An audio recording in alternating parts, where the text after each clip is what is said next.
Hello, welcome. My name is Chaida. I am a Black conservative content creator and writer.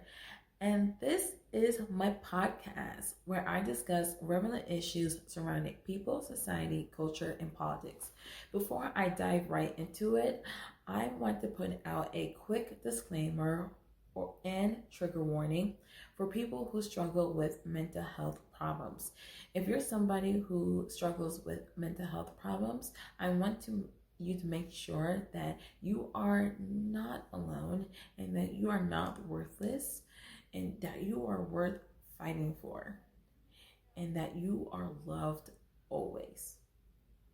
You're always loved, even if it doesn't feel like it.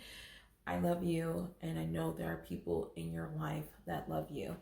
And if you're someone that's struggling right now, please know that there are resources out there that can help you and that there are good people who are available to help you nearby. And to be sure that you know that, I'll be sharing some information down in the show's description or up in the show's description. So thank you so much for watching this video. And I hope that whatever you're going through in your life, that everything gets resolved.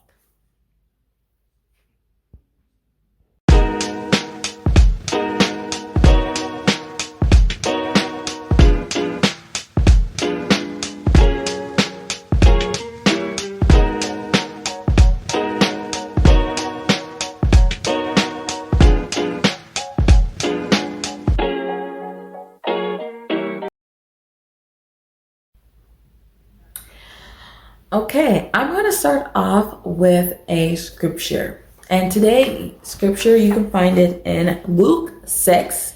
And it says here in verse 27, it says, "But to you who are listening, I say, love your enemies. Do good to those who hate you." I used to really despise my former foster mother because I really did look at her as the enemy, as my enemy because of some of the things that she did to me. And over time, it really felt hard on my heart to find ways to forgive her after the years that I spent in that house and what I did after I was removed from her home. It just really triggered me. And just recently, just a few moments ago, you were listening to an audio of a podcast episode that I did going back maybe a year or two. It has to be less than 2 years. I'm not sure on what the timeline frame is. The episode is titled "My Fostered Life Story," and I share my foster life with you guys. In that episode, I share things that happened to me prior to coming to foster care and what happened to me thereafter. Foster care, I use fake names for all of my foster parents, social workers, and things of that nature because I didn't want anyone coming at me later on and be like, "You talked about me in your episode on your podcast and you say some derogatory things about me and I didn't really like that, so I'm going to sue you."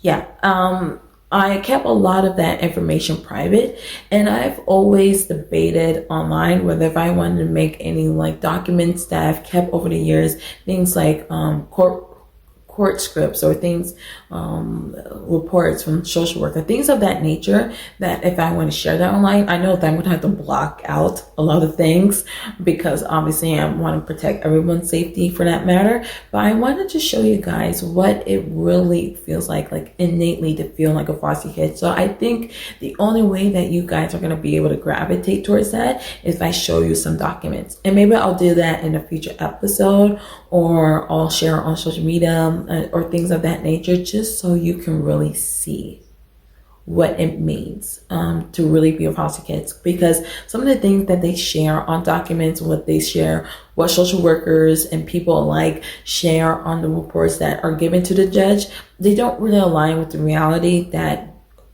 comes along with this kid. That comes along with the kid, not this kid, not me. Even though I was the foster kid, doesn't really align with the child that's in the care. So, in a recent episode I've done my foster. I can't believe I forgot about it. I do this foster series, um, called Fostered Stories, where I share my personal experiences of what it was like for me as a kid in the system, just in hopes to create awareness and encourage other people to get involved in the local welfare system in a state or city near them. And I believe that in that recent episode that I did in my Foster Stories series, I shared how I went back into kinship care, back to my maternal aunt and uncle, after spending years in the foster care system, and more particularly, I spent the last 2 years while I was still considered in the foster care system, in this third foster home that I'm about to talk more about today. Um, Before I went back to kinship care, and that transition from going from that to kinship care was just really traumatic for me, and I just don't wish that kind of pain on anyone, because some of the things that my foster parent at the time, I'm going to refer to her in this episode as Mary Ann, and I did refer to her as Mary Ann in my fostered life story episode. So I'm going to continue on with that continuity and not make any changes to that. So Mary Ann, I believe, and at my core, she was a narcissist. The reason why I believe she was a narcissist was some of the things that she used to do to me when I was in the home. And before I get into it, we need to define what narcissism is. Well, according to the Oxford Dictionary, it says someone with a personality characterized by an exaggerated self-importance, a deep need for excessive attention and admiration, troubled relationships, and a lack of empathy for others. I think some of this mirrors a lot from my foster mom. When it came to my mental health struggles, she really couldn't sympathize with where I was at. She would never be motherly towards me. She would always be ranting to the social workers that I was doing this for attention and that I just needed attention and that I was trying to bring everybody down, which really didn't do that much in service to me. And she really tried her hardest to make sure that my aunt and I, my maternal aunt and I, had a very severed relationship. And I don't know why she did that, why she tried to pit my aunt against me so much, if she was going to end up being the one forcing me to go back with her. Because then I had to take on the mela that went on between her and I with my aunt, and that didn't really do good for me emotionally and mentally. And even to this day, my aunt and I, we don't really speak, we don't really talk, and when we do talk, we gonna talk about really superficial things. We can't really go into in-depth conversations about life, foster care, mental health problems, because of some of the things that have happened to me, the things that she didn't really help me get through. So I just know that it's just best for me to have this boundary with her, and it's just better to just protect my mental health for it. Anyways, I believe she was a narcissist for a whole host of reasons. One, that unable to sympathize and unable to be empathetic towards me. And one, she always just had this excessive need to feel like she was important, to feel like she was a good person. There were the times when I was in the house in her home where she'd be like, Chaida is one of the worst foster kids that I've had, and I've had 50 foster kids, and I was titled the best foster parent in Montgomery County, Maryland, for this year, that year. And yeah, out of all the kids I've had, Chaida is by far the worst. And she does that to really she did that to really bring me down, to really show people that she is a victim of my chaos. And listen, I'm not going to come at this like I was all perfect, that I was no trouble. I was definitely a troubled teen. During that in that home, I definitely was up to my crazy shenanigans, as all teenagers are at that age, and I did things that were very questionable. I did things that I wasn't really proud of, especially at the time. And I definitely gave my foster parent a run for her money when it comes to a lot of the things that went on in the house. And so I'm not saying this as if I was some perfect angel that could do no wrong. That is not completely the case. I think looking back at it, we were just two broken people being put together. But instead of my foster mom deciding to confront some of her brokenness and trying to work through that, she decided to take it out on me and not take it out on any of the kid. When I was in the home, and I did explain this in my fostered life story episode, by the time I was in the home, her oldest teenage daughter was getting ready to go off to college, and those two were close from what I understand. She always used to say that how her oldest daughter was her right hand, and whatever hard work she did, because of her, she would always make sure to give her oldest daughter credit. And then she had a daughter that was about my age. She was like a couple months younger than me. And so I was about to get ready to go into high school when I was placed in her home to begin with. And obviously she had her two teenage daughter, one off ready to go off to college, the other's at home. And then she had two sons, one that was out of the house, was already independent, living his own life. And then she had another son who was also an adult, well into his adulthood, but he was still living at home. He had a job, he was contributing to the rent. And that's all what I really know from that situation. And then you have me and her. And there was a time during my time in the home where she took on fostering a baby, an infant child, because she really wanted to be able to foster and potentially adopt an infant child. And that during that time, she took on a lot of responsibilities. She not only was maintaining a full-time job, she also went back to school part-time to get a psychology degree or an associate in some sort of mental health related field. Maybe not psychology, because I know it's not possible to get like a degree in psychology that is an associate's, but something in that like healthcare realm. She was trying to work towards a psychology degree. That's what I should have let off with. That's what I should have let off with. Yeah.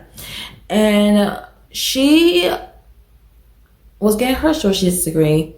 She was enrolled at Montgomery College, which is a community college. She had her job. She was also dating. She was in a serious relationship that then turned into a marriage, and it turned into a marriage rather quickly. Like by the time like they were hitched, they were only been dating for a few months. That kind of took me back. And then at the top of it, she was always like fostering me, and she was fostering me, and she was also fostering this baby that she took on, a baby that she also kind of relied on me to take care of as well. When there were nights where she would drive off to Montgomery County to take some night classes, I would stay home with the baby, not only have to focus on my homework, but also focus on making sure that the baby was taken care of. Because during that time of her life, her husband and her weren't married yet, and they were dating. So he had his own life, he had his own job, he had things to take care of on his own. And then it would just be, and of course her teenage daughter didn't really want to do anything with the baby. Of course, that's natural. And so, but I really doted on the baby, so she really took that opportunity to really make sure that I was the one that took care of the baby when she wasn't. She also relied on me to help her with her homework, because I was allegedly smart and I had good grades, and I tried to maintain good grades. And she had me not only that, to take care of the baby, but she also thought she could have me go through her psychology class or take some notes for her through her psychology class. She claimed to do this to the social worker because she wanted me to have a better understanding of psychology, considering that I had mental health issues that she was very anti against because she didn't really believe in them. But however, to the social worker, she was like, "Oh yeah, Chaida is walking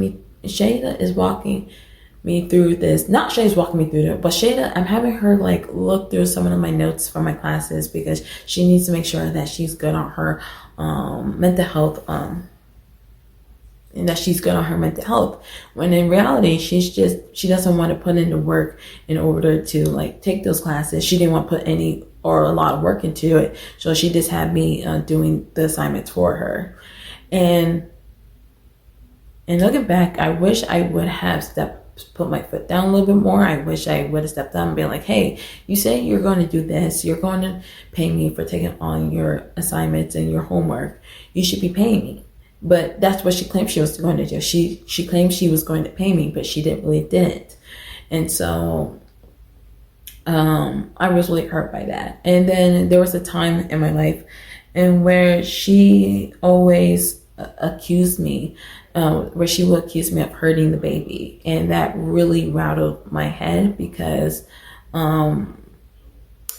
first off, you're turning to me to take care of this infant for you when you go off to night classes. You didn't really ask me why I was doing it, if I really wanted to do it. You just expected me to because you know how I really doted on him. And then things turned when I was starting to show more mental health issues, and she also claimed to my maternal aunt that she didn't feel good about leaving me alone with the baby. And in turn, she was also very emotionally and verbally abusive. I made a note about that here in my journal, and how she was very emotionally abusive. That there were times where she would literally take time to belittle me in front of people, humiliate me in front of people. She would call me names, insult me. She would do everything she can to break my spirit and to tear me down. And that really impacted in how I view myself. And there was this time where I thought that I could, myself, and when that happened, that's when things took a really bad turn for the worse, because I really felt that I would just be better off if I was not in this world anymore. And I really didn't want to feel that way anymore. And I was so desperate to do anything to just numb the pain. Now, thankfully, I am in a better mental health space, and I can advocate for myself better, and I know exactly what I need to do. So yeah, there's that. There was also this excessive need to just be so radicalized everything. When her eldest daughter decided to not return back from college after a year, she stated that something drastic happened in the relationship, and she said that it had something to do with me. I remember instinctively her daughter gave her a letter, and it said something about blaming me for a lot of the things that I was putting the family through in the home, and that's why she had to leave and escape. And so my foster mom took that from the eldest daughter that went off to college. My foster mom took that and kind of blamed me that our oldest daughter wasn't around, when I think in reality, and now that looking back, and now that I've taken time for years to make sense of this and make sense of what that part of my life looked like, I think at the core, the eldest, I really had little to nothing to do with the reckoning of the relationship. I really didn't. Maybe her eldest daughter wanted to just do her own things and just use me as a cover, because she didn't want to own up to the fact that she just wanted to do what she wanted to do, didn't want to feel like going to college or partying or things of that nature. Didn't feel like going to college and went partying, or just wanted to do her own thing and just using me as a friend, which I think it sucks and it's really bad. It's not really a good way to address your problems.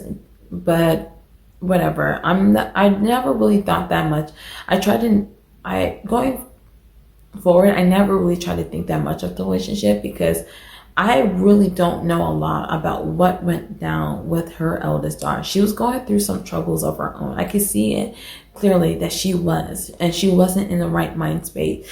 But instead of owning up to the fact that she wasn't in a good mind space to be in college, she decided to put up a front and use me for it. And I think, as anything, my foster mom should have been able to see right through that, but she didn't. She blamed me for some of the things that went on with her oldest daughter, and her oldest daughter didn't really come home for about the remaining of the time that I was in the home. Like, she didn't, which sucked because they seemed to have a very close relationship, and it really is sad that it came to that part. It really is. I'm just gonna sit this down for a second. Why do I share all this? Well, I share all this to note that for all the foster kids who have gone through very similar experiences that I have shared today, I share all this because I want them to know that they are not alone. And I want them to know that they are not crazy. And that there are things that are happening that are beyond their control.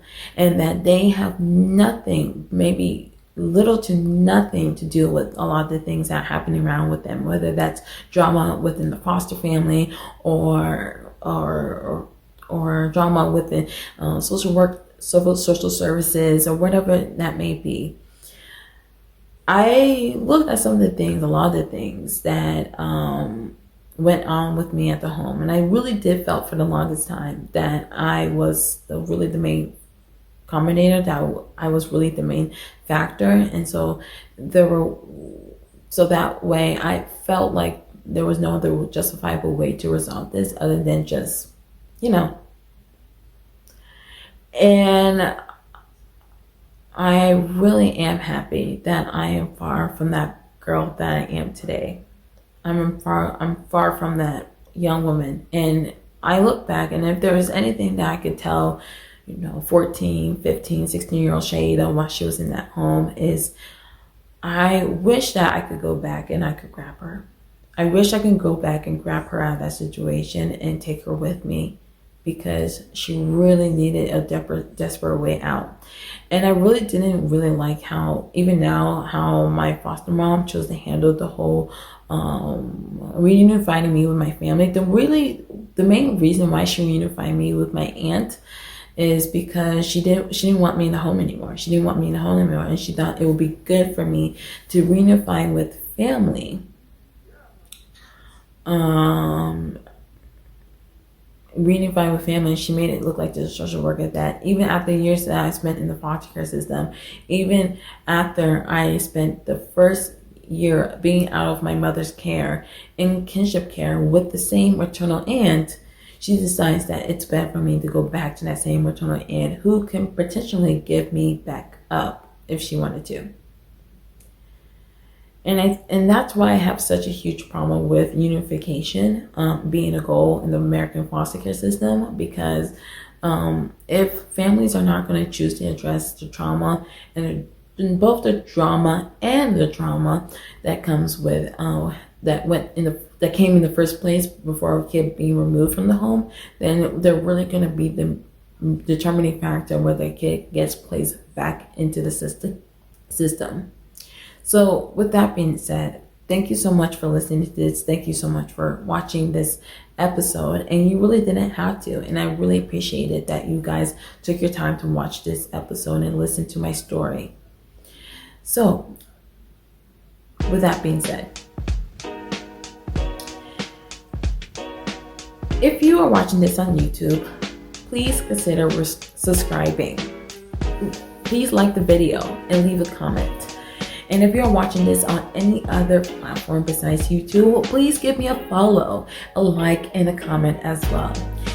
If you'd like to gain more insight into my life and you would like to know me a little bit better, you can follow me on all of my social media platforms that are provided in each show's description. Also, if you are a returning guest to my podcast,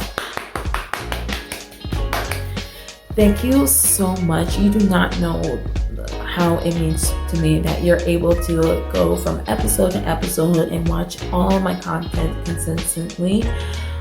I love you always. I see you in the next time. Until again, yours truly.